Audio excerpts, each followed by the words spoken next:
What's up, everybody? Welcome to another episode of Call Her Creator, powered by Stan. I'm your host, Caitlin Rhodes, and today we are going to be talking about how you can fix your Instagram funk. If engagement has been down for you like it has been for everybody else, I'm going to give you guys a few tactics or hacks that you guys can try to get things moving again, because I know it's been really hard over there. But know this, you're not alone. Even bigger creators like myself, I'm seeing lower Reels views, I'm seeing less likes, I'm getting less comments, but it's not over till we say it's over. And you're not going to give up. You're going to try these tactics and you're going to start seeing some life again on your account. So before we get into today, I want to thank you for being here. And also, please download this podcast episode if you are listening and leave me a review. Let me know how you like the podcast, what you want to hear on our next episode. I am all ears. I'm here to serve you guys, not myself. So tell me what you want to hear and we'll talk about it. So when it comes to Instagram engagement, a lot of people forget that to get engagement, you have to give engagement. And so when I have a client or I'm doing a one-on-one session with somebody and they're just like, I'm posting consistently, I have good content, but crickets. The first thing I'll ask them is, well, how much time are you spending on the app? How much time are you commenting on other people's content? Are you replying to people's stories? Are you showing up online? Are you looking on the explore page? The thing with Instagram and its algorithm is that you cannot just post and ghost. If you're not there to engage back, if you're not there to be social, then you're not going to get good results from Instagram. So hopefully today I can kind of go through some tips and tricks with you guys that you can use to elevate that engagement again. Now, before we get started, I usually start off with some updates over on social media. I haven't really seen too many updates this week, but what I did see is that Meta is apparently, let me pull up my notes again. I believe I've read something where they're making profiles for teens. Let me see what it said again. Meta to introduce teen accounts to Instagram as governments consider social media age limits. Now, I don't know about you guys, but I kind of like this. I didn't look into what the age limit was. Let's see what it says. Okay. Meta is saying that accounts will apply to new users under 16. Now, this is me not judging, but this is me being real with you. My kids will not have social media until they're 16. I think that our brains are not wired all the way when we're under the age of 16, truly under the age of 21, if we're being honest.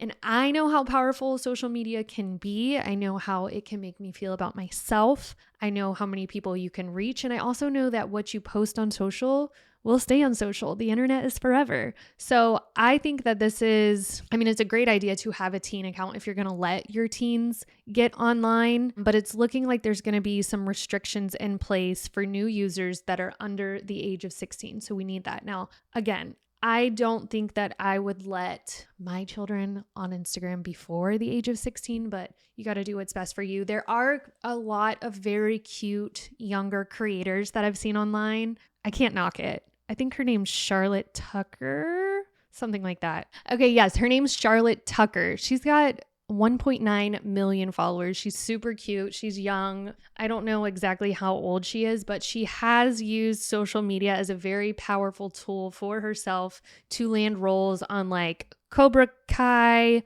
Found, which is a TV show on NBC. Like, she's been featured in all of these roles on television. So good for her. So, there is a place and time for kids to use social. But again, this is just my opinion. You do whatever suits you best. You're their parent and parents know best. But again, I think this is a good update for Meta to put some restrictions on people that are younger than 16 trying to get on Instagram. So, all right, let's jump into engagement. So first of all, if you've never heard of engagement rate, that is something that for me as a social media agency owner, we look at engagement rates for our clients. I'm constantly looking at the engagement rate on my own posts so that I can get better with my content and really deliver what my audience wants to hear. So engagement rate is likes plus comments plus saves divided by the reach times 100. So I am no math whiz, so I don't do this in my head. I typically will just go off of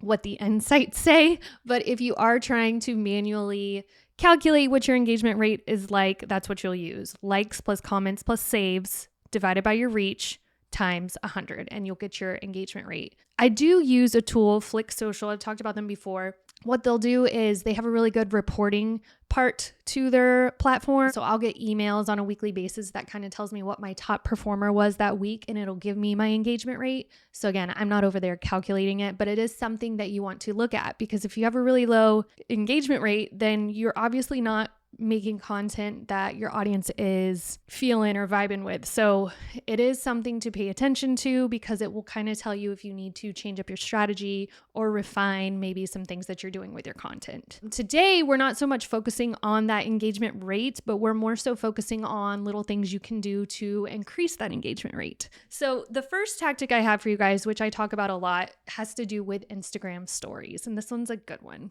Okay, so here's a really cool trick to increase your engagement on stories. So what you're going to do is you're going to start with posting a story, and you're going to add the poll sticker first. And with that poll sticker, you're going to ask just a simple question to your audience, something that they can easily answer. And then your next story will go into more detail about that poll sticker.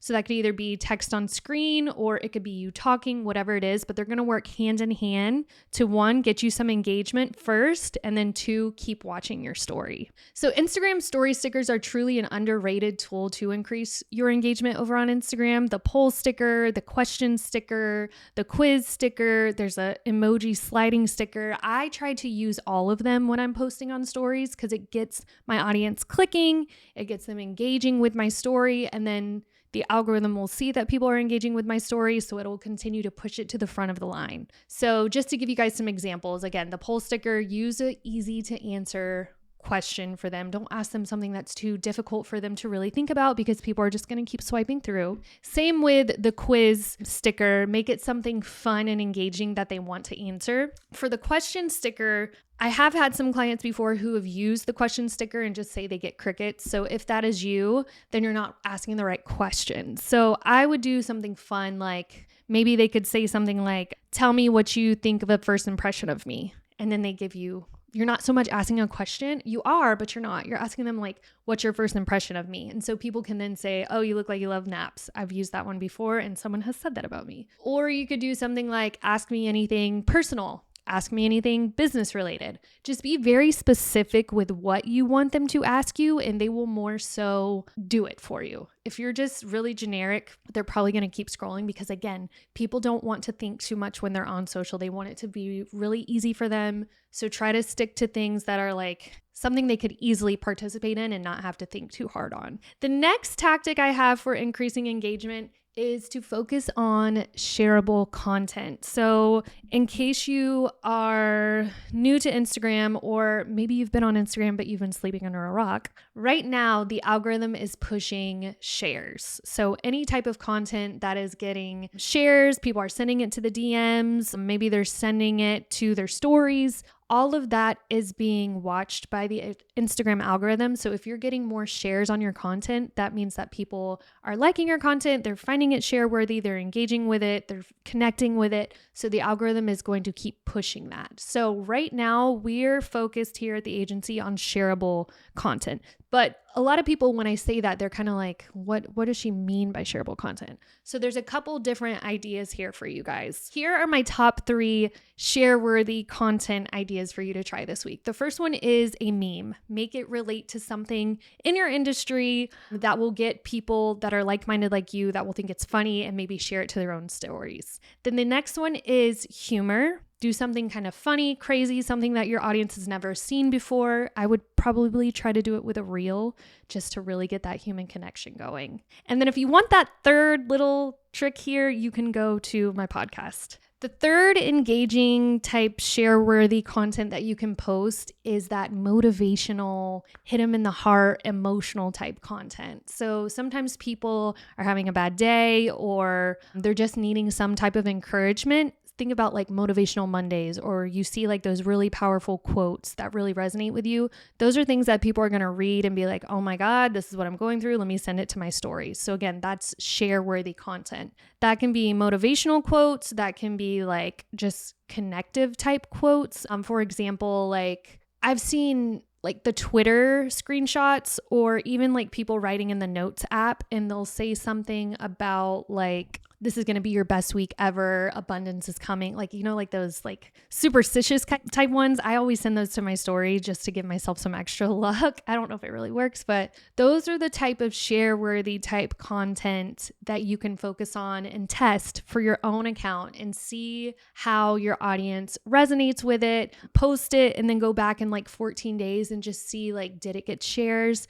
Did it get comments? Did it get likes? How was the engagement on that type of content? So share worthy content, again, just to kind of go back over that. It was the memes. Those are always fun. Kim Kardashian, Taylor Swift, those always do very, very well. There was the humor. So be funny, show your human side. And then the third one was motivational, inspiring type quotes. All of these can either be posted as a reel or as a carousel. Do be careful if you are doing memes. Don't just steal something off of Pinterest or take a screenshot of a celebrity photo and upload it, because you could get in trouble for copyright. So you want to make sure you're doing it the right way. If you go into CapCut actually has a lot of really good meme share-worthy type content, and that would fall over into this category as well. So CapCut is free. So just head over there and you can kind of look through and see what's going viral right now, what's the most like trendy, most popular post right now, and then you can use that for your own content.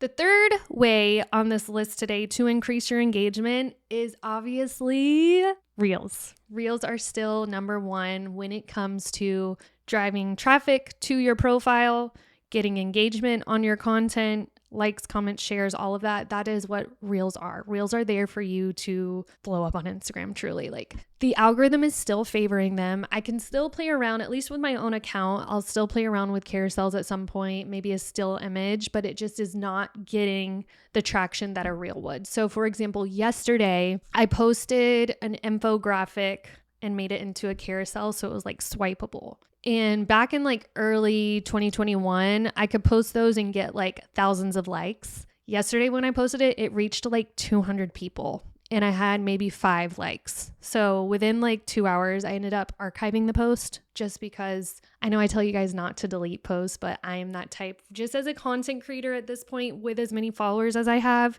if something is not performing for me right away, I tend to take it down and redo it. And I'm glad that I redid it, because I did end up removing it and posting a reel instead. And like within the first 2 minutes, I had reached 200 people. So it's like post a carousel and only reach this amount of people, or post a reel and reach the same amount of people. Again, it's going to be different for different accounts. So for example, Lucas O'Keefe is a creator friend of mine. He really focuses in on carousels, and his carousels perform very good. But for me, I focus on reels. My reels do way better than carousels or still images do. So again, I think it's the type of content you post. We're still both in the social media marketing space, but he kind of grew his big following from carousels, and my account started blowing up and growing when I started posting reels. So I think it also could be like an audience thing too. Like, how does your audience learn? What do they prefer? That's where you're going to get the most engagement. So if you're new to this, test it out. Start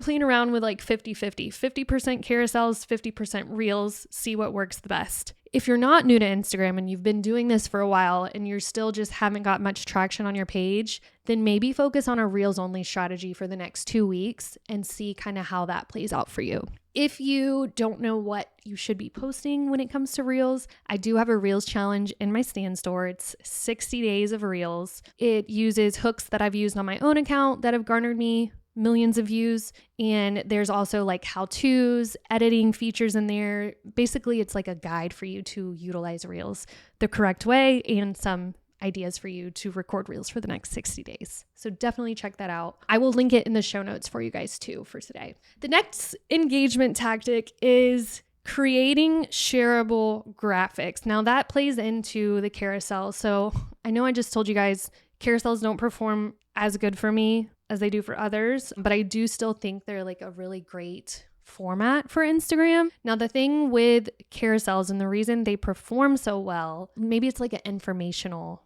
carousel where you're teaching someone something. You have to think they're going to be like scrolling through, reading it. It's going to take them a while. They're going to go slide by slide, and they're spending more time on that carousel. Now, Instagram is watching that time that people are spending on your posts. And if they're spending a lot of time on that post, the algorithm is going to keep pushing it out to more and more people to see how it performs. So that's the thing about carousels. That's why they work. If people are ever like, well, why does a carousel work over a static image? A static image, they can read and keep scrolling. A carousel, they kind of have to scroll through the carousel to get all the information, and then they can continue going through it. Some carousel ideas for you guys obviously is like teaching them something, like maybe it's how to grow 10K followers guide. And then they scroll through and read how to grow 10,000 followers. Or maybe you do something like a roundup. So maybe you do like top 10 podcasts I'm listening to right now, or top 10 books I'm reading this quarter, or top 5 tools I'm using in my business. All of those are very informational. They're also share worthy too, because in fact,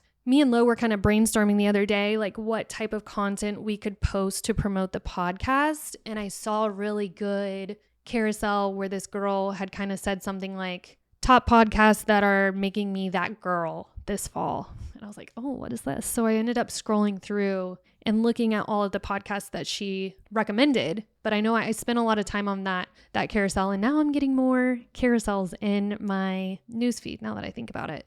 But those are just some little ideas for you to test out on your own if you don't know how to utilize carousels the right way. The next tactic for increasing your engagement on Instagram is to focus in on your call to action. What are you actually telling your followers and your audience to do? Are you telling them to do anything? Are you just posting and hoping that they'll comment? This is where you have to be very specific with your audience and tell them like, hey, if you resonate with this post, leave me a heart emoji. Hey, if you like what you're reading, share it to your stories for other people to land on. I don't know. You just have to be very specific with what you want your audience to do next. Now, there are a couple different ways to make this really work for you. The first one might be telling them to respond to you somehow using an emoji. So maybe you ask them like a question at the end of the post, and they could say, drop a green heart for yes or a red heart for no. And then that's kind of fun for them. Like, oh, let me read. Let me see what I'm going to say to them, and let me drop my emoji. The next one is maybe you posted something very funny or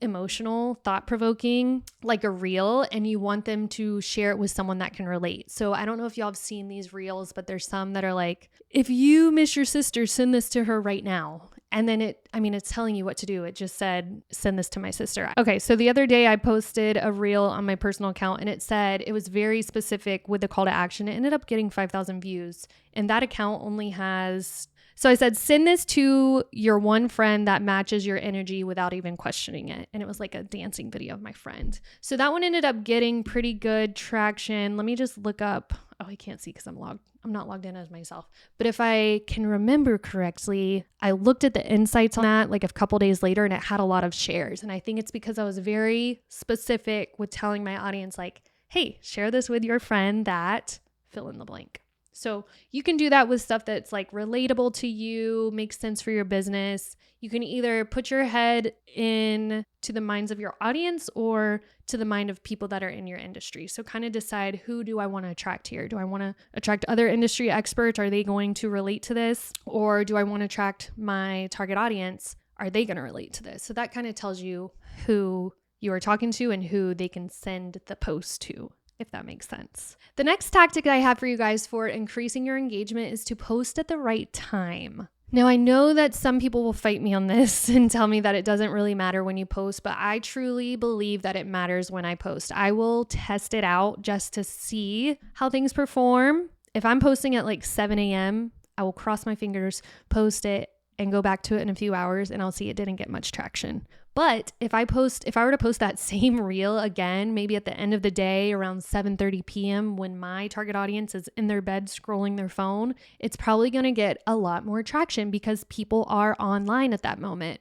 Truly, like, you have to, this is where it's super important for you to really nail down who your audience is and think about like, okay, who is my audience? What are their social media behaviors like? Are they on their phone in the morning, or are they checking it at lunchtime, or are they spending more time in the evening? So if you really, really know who you're talking to, you will then know when to post. Now, Instagram tells you, like, there's some insights on there that tell you when your audience is online, But as a social media agency owner, we have seen that a lot of our clients have the same exact posting suggested time in there as everyone. So I will say we use Metricool for scheduling now, and Metricool actually gives us different analytics based on different clients. So I kind of trust that a little bit more. So if you are using something like Metricool, I would trust that, but don't trust what Instagram tells you, because again, they be telling everybody the same thing. Before I ever invested in a social media tool or anything like that, I would first just try testing it myself and writing things down. I know in the beginning stages of my own creator journey, I was posting stuff and writing down the time that I posted it, so that when I went back to it 2 weeks from now, I'd know like, okay, this post on Wednesday performed really well, but what time was it posted? Because Instagram won't give you a timestamp as far as the time goes. It'll tell you the date, but it won't tell you the time. So if you want to start off the free way, then I would maybe just start journaling what you're posting, what time, what it was about, and then going back to it and then seeing how it performed. Now, hashtags, I still use them for my post. I don't use all 30, but I will use like 5-ish hashtags that make sense to the post that I'm posting. Now, some people have asked me, is it true if you copy and paste the same hashtags on every post, is that bad for your account? I personally believe, yes, that could be bad because you're going to come across as spammy to the algorithm.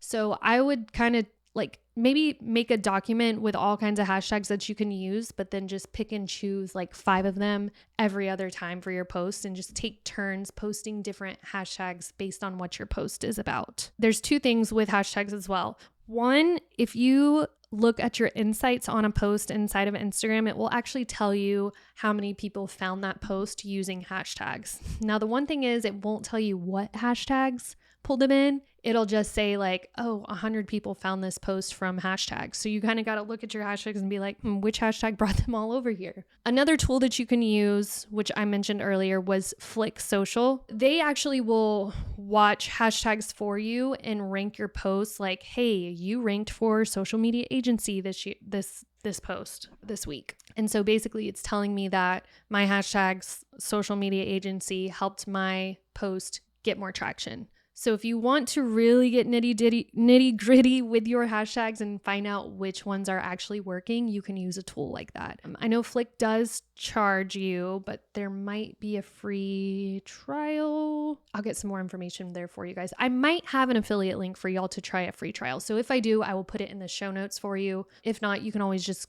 go to Flick Social and kind of look at how much it is. I think truly it's like $15 a month. So it's very inexpensive. And if you're a first timer or a newbie to Instagram, it really could be beneficial for you to at least use it maybe for a couple months until you start seeing what hashtags are working for you. And then you can always cancel it after that. Okay, the last engagement tactic I'm going to give you guys is the 5-5-5 rule, which is what we use here at Influence Marketing Studio. So we will spend about 5 minutes scrolling through the news feed and commenting on posts that we connect with. And it doesn't have to be anything crazy. You can just leave a genuine, authentic feeling comment to these people in your news feed. Then we'll go and watch stories up at the top and we'll reply back to any that like stand out at us. And then after that, we will go to the explore page and find content that pops out to us and then spend 5 minutes there. The 5-5-5 rule is just that, 5 by 5 by 5. 5 minutes in feed, 5 minutes in stories, 5 minutes in explore. That ends up being like 15 minutes a day. Now, if you really want to get jiggy with it, you could double that time and maybe do like the 5-5-5 in the morning and then the 5-5-5 in the evening.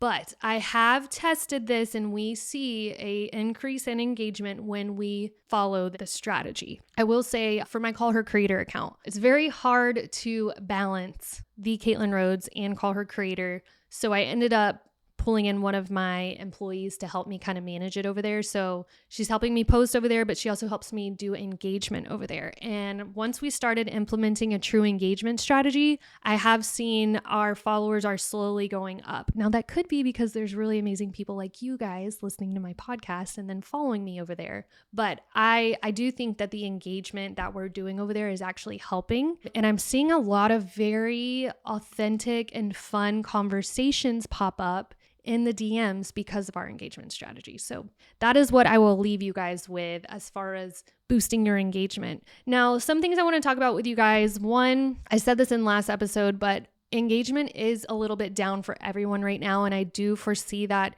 being the thing until the election is over. You guys also have to remember that the holiday season is over and big brands and companies are about to start spending the rest of their ad spend for the year. So you're probably going to be competing with paid promotions versus your organic posting. So keep that in mind. So you've really got two big things that are happening with this time frame that we're in. So don't get down on yourself too hard if you are seeing low numbers. If you try to implement at least maybe 1 to 2 things from this list that I just gave you, you should still see some traction going on there. But don't be afraid to spread yourself out on some other apps right now. Like, focus on Instagram, but also be posting to your Facebook page or pick up TikTok or maybe share on Threads or LinkedIn. I wish I was a little bit more active over on Threads because I just it's more personable over there. It's really people just sharing their inner thoughts and it's not like polished and perfect like Instagram Reels are. But yeah, if you're seeing like low numbers and it's really getting to you, then don't be afraid to go